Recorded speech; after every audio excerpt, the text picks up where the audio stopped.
Hello and welcome back to Business and Brunch. This week I have a special guest with me today, Cassidy Handel, or as you may know her as the Copywriting Mama over on Threads or Instagram. Cassidy has been in business for over 2 years. She specializes in email marketing, and on top of being a business owner and killing it with her clients, she is also a single mom and juggling it all together. So buckle up if you're ready to learn how to get your voice out there to your peeps instead of it just hanging out on your notes app. So Cassidy, first thing before we talk about biz, if you and I were actually recording this like in the morning time or having brunch in person, what would be your go-to order? Eggs Benedict with hash browns extra crispy would be the plate, and then there would be a sugar-free vanilla latte, iced or hot depending on the weather. That's that. And then on iced water because I need more than one drink always, every time. Okay, this is how I know I attract like my ideal people because I'm also an eggs Benedict person and I have to have the multiple drinks, but instead of the latte, I'm always a cappuccino because I am a little bit of a snob whenever it comes to coffee. But down with the eggs Benedict, always coffee and then multiple drinks forever. And also, let's stay hydrated, so water is a must. I do not know the difference between a cappuccino and a latte, just so everybody knows. It's the foam, the foam. How much Okay. foam? At least that's how I made it whenever I I was a want a lot of, so maybe I'm ordering the wrong thing. Maybe you should try out a cappuccino one day. Although they don't have a lot of flavor. So if you like strong coffee and not like the extra like sugary taste, try Mhm. out a cappuccino. I do. Okay. Now that we got brunch settled, for the listeners who haven't met you yet or are familiar but don't really know all the deets, give us a quick version of who you are, how long you've been in business, and what you're known for. I've been in business since August of 2023, so just over 2 years now, about 2.5 years. I started out as the everything just copywriter girl because I didn't know what I wanted to do, and I only pivoted to really focus on email like the last few months, I would say. I really got called into that. And we can talk more about why later. If I got to pick what I was best known for, I would say saying funny-ish on the internet. Like that would be what I'd want to be known for. I'm probably most known for being outspoken about my faith. That's probably what I get blocked and followed for the most would be that. But I wish it were just that I was funny. I know your posts whenever you talk about like just the personality, what was it, the last one that I connected to you over at Bot with? It was like the jar of farts. So I'm gonna say like, yes, you're funny. It didn't make the website. It didn't make it. I ran it by one of my clients and she was like, girl, I love you and knowing you, that's funny. But if I didn't know you and I saw that for the first time, I might be a little bit repulsed. I was like, okay. Well, I'm That's gonna say for those of us that are a little bit raunchy and just kind of go with the flow, I love your humor. You're funny. Thank So you. you are being known for your humor as well. And I know that you are big, strong in your faith. I've seen kind of your story of how you have grounded into your faith. Can you talk a little bit more of how you integrate that into your business and if you're comfortable, why? Yeah. So, I mean, and Christians listening to this will know we're called to spread the gospel. It's biblically what we're supposed to do. But I really think that there's ways that you can do anything in life out of kindness and just with an open heart. And it's easy, I think, for people of faith to want to isolate themselves to only be around other faith based people. But the thing is that people that are faith based already know about the Lord and already know about Jesus. And if you only are around those people and you're in an echo chamber of your own thoughts, like you close yourself off to being able to share just as much as you close yourself off from being able to learn. My best friend's not a non-believer, but she's definitely not as outspoken as I am. And I just think that people can be from all walks of life and still be friends and friendly. If somebody's only experience with a believer was me, I would want them to walk away being like, dang, those people are really nice. Like they're really kind. Honestly, like I thought they were going to hate me because I was this or I was that. But that was like one of the nicest people I've ever met. Like that's what I would love for the impression to be. And that's what we're called to do is just like to display Christ like kindness and loving, nature. I'm human though. I'm human and I have a temper and I flip people off in traffic and I have done things I'm not, super proud of. I've crashed out on the internet publicly multiple times. And so, just I think I like to give a really realistic version of you can be open about your faith and still be a human on the internet. It doesn't mean that you have to be this perfect person online. And just also just hopefully calling in people to explore something they've never been open to because I'm doing it differently than maybe something that they saw growing up or in their own household. I think it's really big too, as you help people get their authentic voice out there, that you're still showing up as who you are, running a business, being a mom, but also being someone that leads with Christ. And it's not in the way that you put it out there, it's not in like I don't want to say like repulsive way those of people Mhm. that are a non-believer because you're not pushing it on. You're literally sharing your journey. And I think that is so powerful, especially whenever it comes to just building up that personal brand and connecting with people that are open-minded to having the conversations that also have the same values with you as well. So was there any hesitations or resistance as you started to share it online within your business? When I first started my business, I was really new in my faith. I've only been saved for like a couple years. I just started at my church on November 19th was like my 2 year mark. So I think actually I started my business before I found my church. And not that your church is like your only pathway to that. But when I started my business, it wasn't a big part of what I talked about because it wasn't a big part of my life, if I'm being honest. And so it just wasn't like, it wouldn't have been on brand for me to even speak about that. My brand is always a reflection of me. And I think that's a choice I've made is just to evolve my business as I evolve because I never want to be stuck in a character. Like, we're moms, right? Like, think of Blippy. Like, Blippy's going to grow throughout his life. And this guy is stuck being this one character, this one way. And if he acts out any other type of way outside the mold, his audience may not respond well to it. And I want an audience that expects change from me, that expects evolvement from me. And so I never want to, create this like mold that like my brand has to stay within. And so my faith has been one of those things, just like I've talked more about working out and CrossFit and things as I've done more of those things. I mean, who knows where we could go or what I could end up talking about at some point. That's the beauty of like you having your own personal brand and just like your own business because you have the freedom to do Yeah. literally whatever you want with, which is what my audience is all about because they're looking for different ways to break that mold to build a business and it doesn't look like the cookie cutter part of it. So, reeling us back in because obviously I like to ask the hard questions that are in line with business, but also about your personal brand. So, reeling us back into your expertise, what pulled you into copywriting? And then what was this transition into email, like the focus more that you experienced? So copywriting, it's kind of funny. I got fired, and that's why I didn't have a job that I had to go find a job for. And I got fired. And one of the things my old boss had told me was, "You're a great writer, and if we ever didn't work out, you'd be a great copywriter." And in her business, we had worked with a copywriter, but I didn't totally understand what it even was, to be honest. And it wasn't until I got fired that I literally went on YouTube and was like, "What's copywriting?" And I realized these people were sending emails and writing website copy. And I mean, I've done this for her business, inside her business. I didn't know it was a job for, because my title was like podcast manager or marketing manager. So I didn't know that this copywriter thing existed. And so I just like learned on YouTube. I didn't have any money. I just moved into my house. I had closed on 2 days prior, by the way. I didn't have any money to buy a course or anything. I really had to just kind of explore the free ways of doing it. And that's how I got my start. I have a brain that sees like the need for everything. And so you need brand messaging so that you can write the website and then you want to write the emails. And so I wanted to cater to the entire journey, but I can't help but notice that there are people whose growth seems accelerated because they pick a lane and they stick to it rather than being the everything person. I think you can grow as the everything person. It just takes longer because you have to basically like get your ground in several different industries or different lanes versus being the resident email girly or being like the person for that thing, the Pinterest person, whatever it is, instead of being like the overall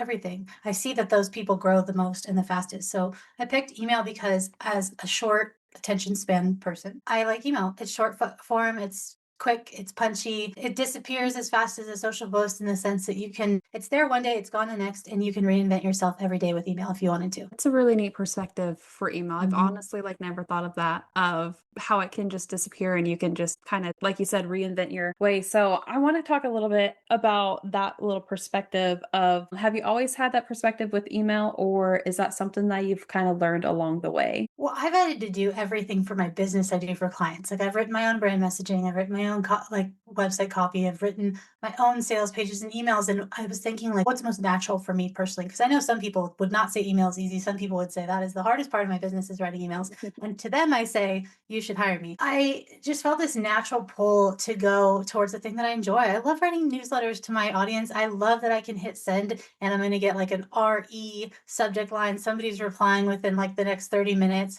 I love that I can send them like business focused stuff or I can send them personal stuff and I'm always going to get interaction from them. Like I truly have the best community ever. And they have just really embraced this email era. I felt like when I decided to really niche down to email and I switched, my Instagram bio was the first thing that made it official. And after that, it was done. Like it was said and done. And I'm the email girl now. And I've loved it. And they've embraced it. And I will say, I still do other services. Just because you choose a niche doesn't mean you don't have a secret menu. Doesn't mean you can't offer things behind the scenes. If my clients love my writing, they could pay me to do anything. I'll write whatever you want. There's a price for anything. But I sell email and talk about email because it makes my content a lot easier to consume versus hopping around to 20 different offers. I love the secret menu, especially for I tend to attract a lot of multi-passionate people just because I'm multi-passionate. But for those that want kind of the secret menu, I'm going to kind of jump off of your expertise just a little bit. How do you still offer that whenever it comes to you're talking about email? You're known for email now, the copywriting, but if someone wants to hire you for like brand messaging, is that just based off of conversations or do you plug that into your own content and strategy every now and then? So brand messaging is the one thing I kept, and really everything's still available behind the scenes. It just has to be asked about. There eventually, I'm working on my website transition right now, but eventually there'll be sales pages for your website copy still. Brand messaging has to be on the table because I have clients come to me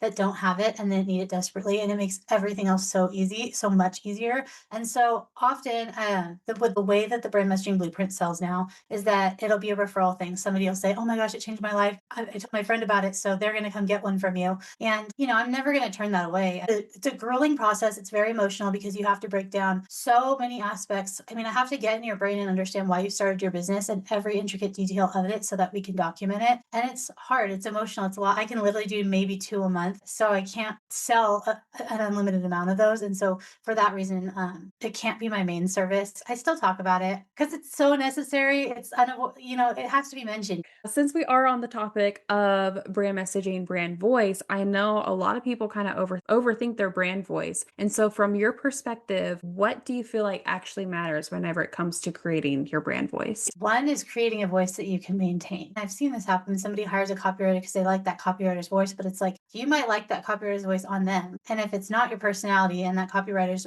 writing for your personality, because I've had this before where I'm writing for someone and what I'm writing is how I'm taking them and receiving them. But then what they're asking for is not in alignment with the way they communicate. And so I say on paper, this would feel disingenuous if then all of a sudden they meet you in person and you're like totally different on a call or in video content. It's like it's not going to match. So we need to make sure that this radiates you, unless you're planning on having a full personality rebrand as well with this document. But yeah, I mean, and you have to just be really honest, I think, with people about that. But yeah, you want your brand to sound like you want it to be so effortless. If it's a face forward brand, I want to just leave out the Coca-Colas, the like faceless product brands of the world. I mean, that's different. The brand then can have its own caricature, its own personality. It doesn't have to be an extension of Mhm. you, but for the sake of brands like yours and mine, you have to be able to come on and communicate that. I mean, you don't want to sound like you're reading off a script or something every time you refer to your brand messaging. No, that makes sense. I feel like that's where people get in their head is that they consume too much or they have these idols that they want to be like, and then they lose kind of your voice. Do you have like a practice or a method for those that are really trying to refine their voice? Because I don't believe that you have to like find your voice. You just have to unfilter it. So for those that want to unfilter the voice, do you have a practice method other than like a paid service that you would say like this is what you can do right now today to unfilter your voice, to find your brand voice? I'll tell you right out what's on the brand messaging blueprint and what I think you should put on paper, regardless of who you have do it. It's got your why, it's got a target audience profile on it, your brand story, which isn't about your upbringing personally. It's not about your trauma and your stuff. It's about the brand's birth and the brand's. It should be something that could equally go on an about page on a website. I also go through like story brand, Donald Miller kind of style. That stuff, your mission statement, brand promise, brand vision, one-liners that you would say. Here's the one everyone misses: your brand do's and don'ts, does and doesn't, is and isn't, and then loves and hates. And this can be stuff from as simple as the coffee that you prefer. If your brand does refer to those things, if that's something that is a frequent reoccurrence in your life. For me, the walking pad is my personality trait. That would be on my brand messaging blueprint. I'm sure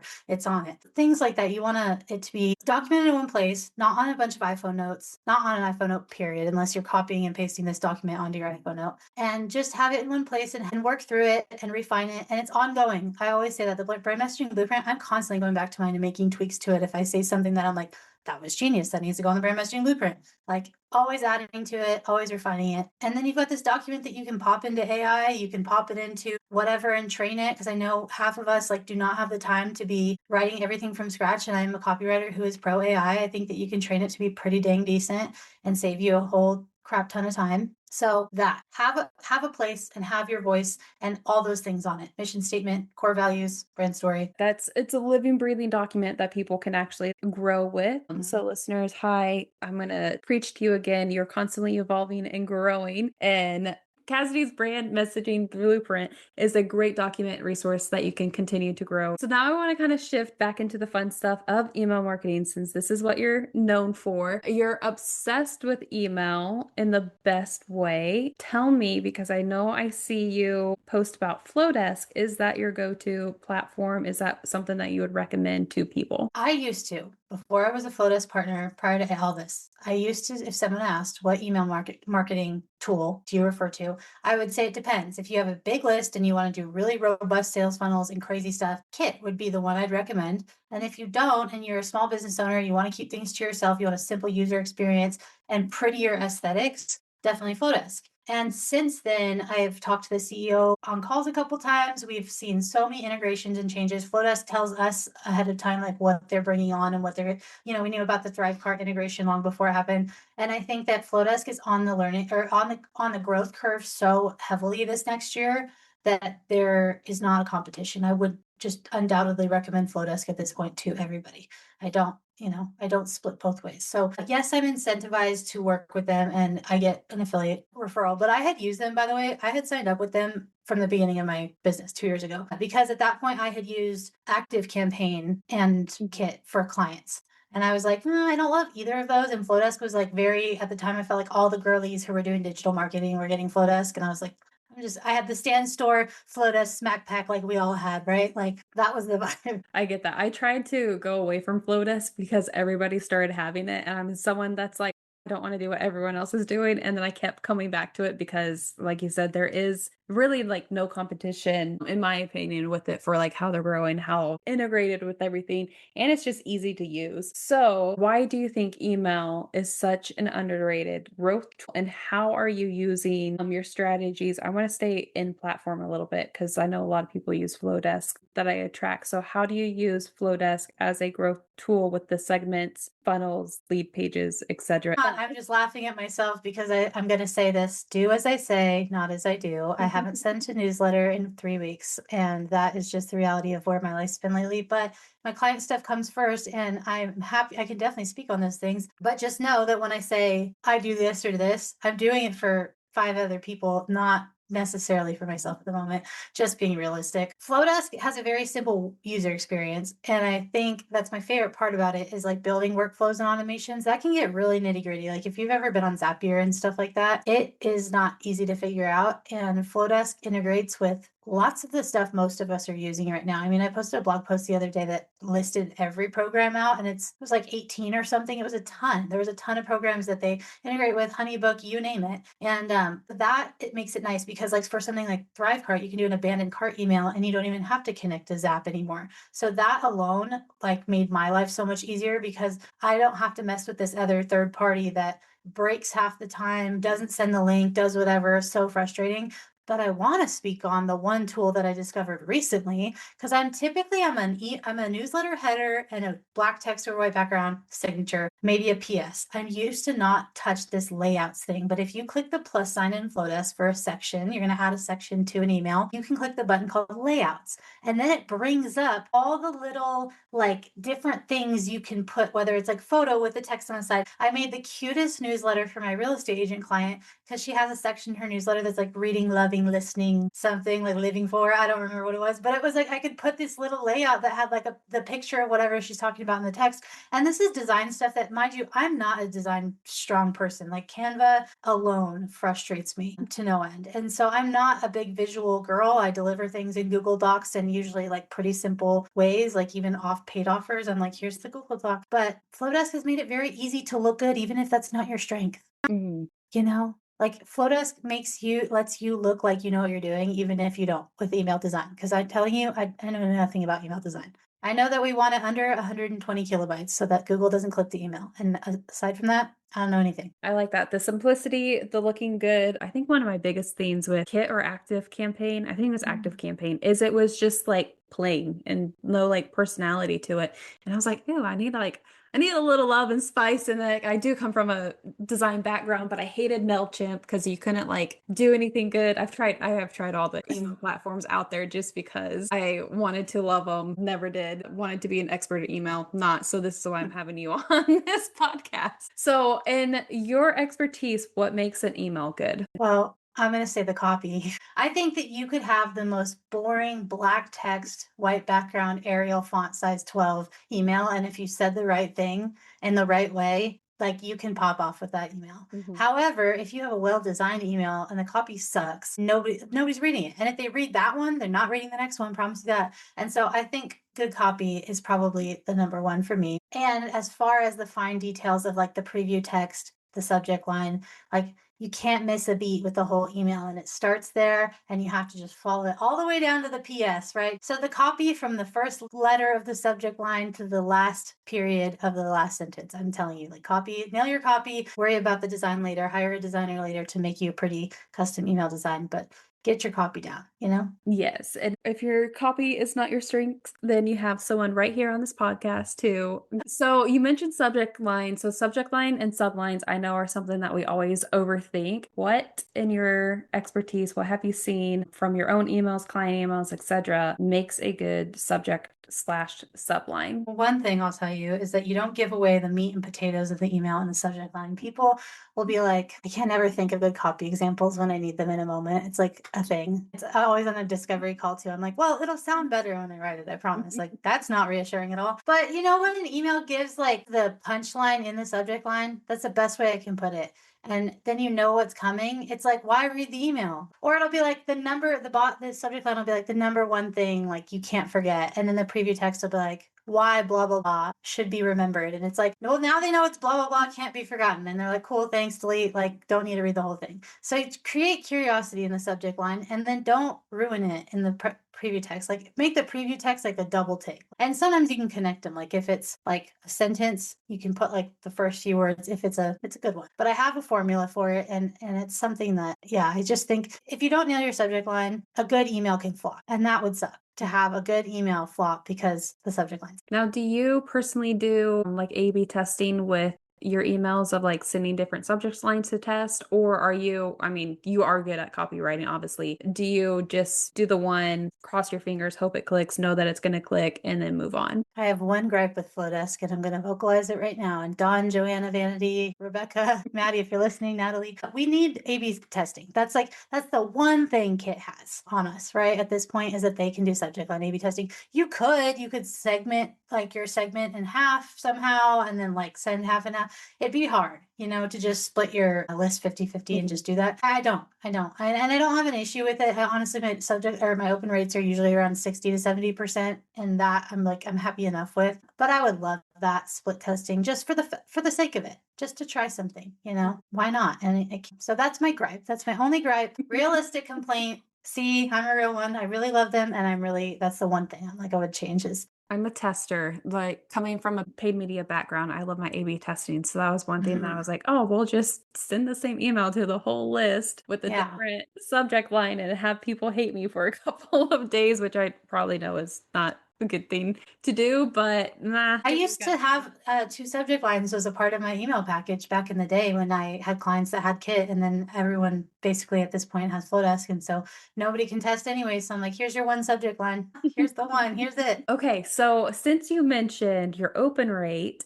I want to kind of get into the analytical nitty-gritty side of what people should look for whenever they are creating emails or hiring you to do the emails for them. What is a good open rate slash click rate ratio? Now, I know it depends on the email itself, if there is anything to click on, etc. But just for like the standard or like a good number to kind of look at, what would you tell listeners that this is what you should try to shoot for? Yeah, generally speaking, okay, and some of the times the links, right? If your links are just like the Instagram post at the bottom of the email, like don't care. I don't track any email that doesn't have a direct call to action and a button or a link, which by the way, I prefer to embed my links in text versus having the button in the email. Just my preference. I think the button sometimes can look a little bit, not salesy is not the right word. And there's nothing wrong with looking salesy because we're in business. But you know what I'm saying? Like I just like, Mhm. because when they're reading the text, you have the opportunity to do the call to benefit where a button gives you like, you don't want to put more than 3 words on a button. So there's that. But open rates across the board, and I want to say the industries are going to be different industry to industry. Generally speaking, if you can get anywhere from a 40 to 50% open rate and above a 3% click rate, like you'd be doing good. You'd be happy with that. I think a lot of people right now are fighting to get over that 1% click rate. I think a lot of people hover between like 0.7 or like 1 point something. I think getting above 2 is really hard for people. And so one thing I would say is make sure you're cleaning your list. There's people that are just dragging your open rates down, your click rates down because they're just refusing to unsubscribe. They subscribe to you with an email that they don't check or whatever. And so clean your list because you will be amazed. My open rates had gotten down to like 38% at one point, and I was like, what is going on? Like, this is crazy bonkers. But I went ahead, cleaned out people that weren't opening that had subscribed to me on like bunk email addresses. And then the next email I sent was 70%. And I was like, there we go. Like what on earth was going on? So that's one thing I would say is if you see your rates like going lower, yes, it could be that the content's not good or not resonating or whatever, but it could also be that like your list is just, if you've had the list for 5 years and never cleaned it out, like you're probably accumulating some baggage you don't need to keep. Do you have a cadence of what you would recommend to help people clean up their lists, like every 6 months, year, depending on how long people haven't been active? I am very hardcore with this, and there is lots of copywriters who will not agree with this statement. To that, I say you write the re-engagement sequence. But I don't think there's any work, like it's not worth your time to write the re-engagement sequence. If somebody misses you, they'll come resubscribe. And by that, I mean the sequence to the people who haven't opened. Like some people will make a whole sequence of emails to send to the people who haven't been opening. And so what you do is you go on Flowdesk and you filter out when was the last time they opened your email. I filter down to the last 90 days. If you haven't opened an email of mine in the last 90 days, I delete you. Like I don't just unsubscribe you and keep you in there for data purposes. I just delete your email, remove you altogether. And if you want to come back, you'll find my content and you'll resubscribe. And if you don't, you don't, and that's okay. But I don't need to keep you for another 3 months or like God forbid a year. You know, it's like I just clean you out. Every 3 months, you want to clean it up. As far as re-engagement goes, if you want to and you feel that it's worth your time and you want to write maybe 5 emails to the people who have not opened in however long, you can start doing that. And those subject lines are something usually along the lines of, I'm leaving for good, closing this account, JK, but I am deleting you if you don't open this fucking email, you know, or whatever. So you could say stuff like that. I mean, I just think I've seen people say that they've gotten good results from that. I just personally like don't find it's worth the time. I think I've tried the re-engagement email once and I was like, this was just more annoying to do than it was. And it can harm your sender reputation if you send that re-engagement sequence and you're sending emails to people who aren't opening. And then maybe the percentage of those people, it's like 10% opening or something like that, or 20% opening. That tells the algorithms or whatever that, hey, the sender is like people do not open the emails from this person and it could harm your sender reputation. So for that reason as well, I just don't, don't want to risk it. That is actually a very interesting thing to think of like, I mean, you're trying to re-engage people, but also just like you said, just get rid of them because, I mean, are they really going to like, if it's going to hurt you in the long run, are they really going to even open? Or like you said, they can always come back. What do you see as the biggest thing that people overcomplicate or overthink whenever it comes to email marketing? I think people don't even know where to start with the email and they don't even know what to make the email about. And if they sell in it, they feel like they're being too salesy. But if they nurture in it, they're writing these like very, very long emails that potentially nobody's reading. I'm more of a short and sweet gal myself. I think that, people are busy. And if they took the time, and especially if you think about the fact that your email is one of maybe 10 emails or 12 emails they're getting a day, make good use of people's time. But also, it doesn't need to be perfect. You don't need to overthink, this one email is like going to make or break me. It's not your website. It's not your website. It's not your pin post on Instagram. It's not anything that people are going to be looking at for that long. So just write it, send it, see how it goes, and then do it again once a week for the next year. And then I promise you, your business will be in a different place. And like you said earlier, you get to reinvent yourself with every new email, that it just goes away, which is something that I have never thought about. You can But test things, test a series, start talking about something, yeah. see if people bite on it and they want to know. I remember I was talking about single mom dating from a single mom's point of view for a minute. And then I was like, you guys are way too into my love life. I am over this. I'm pulling this out from under you. We're not talking about this anymore. So it's just funny to test things and see what people are interested in.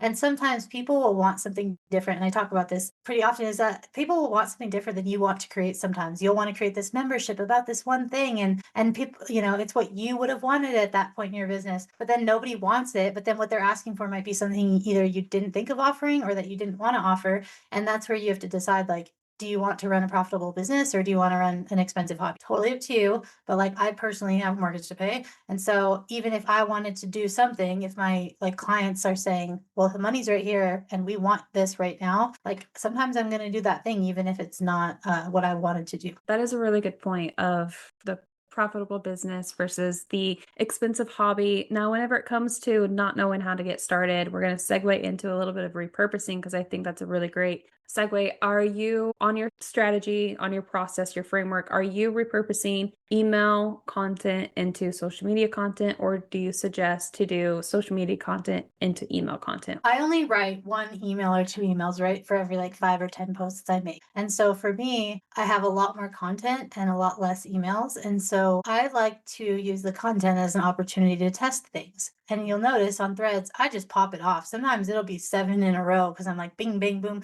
My head, the creative juices start flowing. And I'm like, all of this needs to go out right now. I don't bother scheduling it. I just post it and see how it goes. And the best indicator of what they want to hear more of is how that performs. And I can usually expand on any one liner thread and turn it into something that's a more, I could even talk about that. I didn't expect the thread to perform the way it did. And here's actually like the extension and then the expansion on that story. So I think there's a lot of ways that you can use content to test if people want an email about something. You could even like do polls on Instagram stories and say like, which of these 4 topics do you need me to write an email about right now?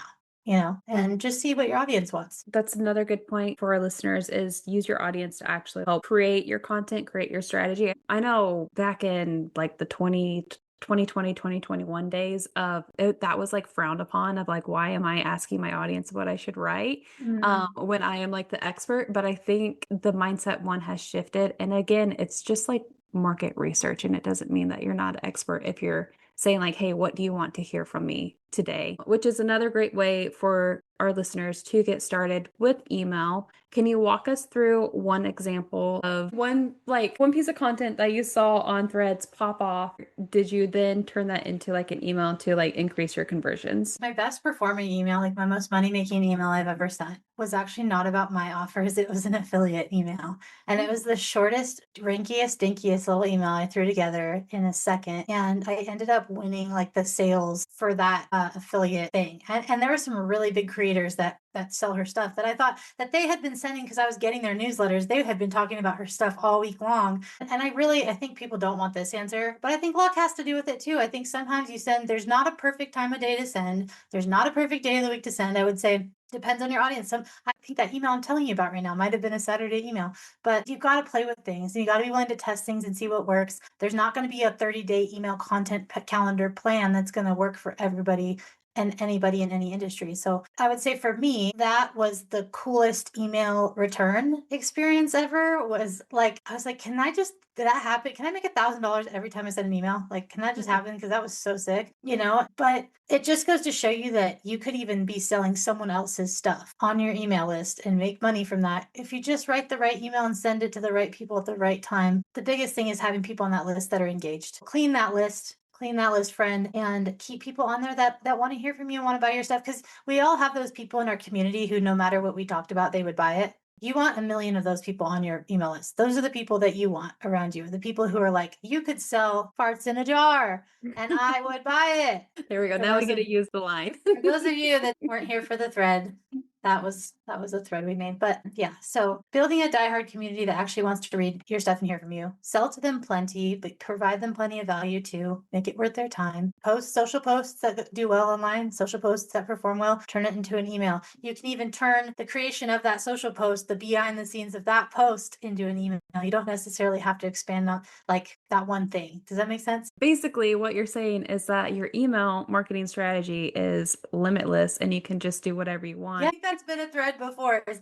that the only rule is that there are no rules and that there's not one way to do it or one way that works for everybody. I do want to talk about Inbox Empire a Mhm. little bit. And as we wrap up, just how people can work with you more. So, what is Inbox Empire and who is this service truly perfect for? Inbox Empire is my email marketing retainer, and it is the signature service I wanted to create that I held back on, I feel. And it is one thing, and when I priced Inbox Empire, I specifically wanted to work with a small business owner. I think some people can get to the point where they price themselves out of the people they want to help and then start working these really high pressure situations that turn into maybe not the experience that they really fell in love with their craft doing. And so I wanted to create an email retainer that the business owner who's not doing 10K a month could still afford weekly newsletters that were done for you. And so that's who that's for. There's a 4 pack option and like an 8 pack option or 8 to 10, depending on how many weeks in the month. But basically, I do all your strategy. I write all the copy. I schedule the emails. I do everything for you, as well as make sure your domain's authenticated, get your ESP set up, move you into Flowdesk if you're somebody who wasn't in Flowdesk and you want to be. So it's completely done for you. And you can reap the benefits of sending weekly newsletters for as cheap as $750 a month, which is unheard of, I feel like, in the service provider community. But I wanted to price myself for the people that I really love working with, which are people like me. I love that. Definitely, if you need help with your email marketing, definitely reach out to Cassidy, the copywriting mama on Instagram and Threads. Now, is there anywhere else that they can binge your content, connect with you, download any freebies? Do you have any other links, ways that you want people to get into your world that they need to hear about, like right now in this episode? Threads and Instagram if you want to yap with me. And if you want to work with me through email, you can do that with Inbox Empire. I do have some other like lower ticket items, things like deliverability workshops, some templates, stuff like that. But if you really want to be in close proximity, honestly, social media, I'll be yapping on there. I respond to your DMs. If you have any questions about things that we talked about today that you want more clarification on, just send me a DM and I would love to respond and give you a good answer. That's it. And I just want to thank you for giving me the opportunity to talk about email because I love it so much. Absolutely. Thank you so much for joining me on Business and Brunch. You definitely dropped the value and spilt the tea. So, definitely, if you are looking for email support, brand messaging support, reach out to Cassidy. She is awesome. She has the humor. Also, she just drops little nuggets throughout her threads and social media. So, she is someone that you want to connect with and just overall a very good person. So, thank you again for tuning in to Business and Brunch.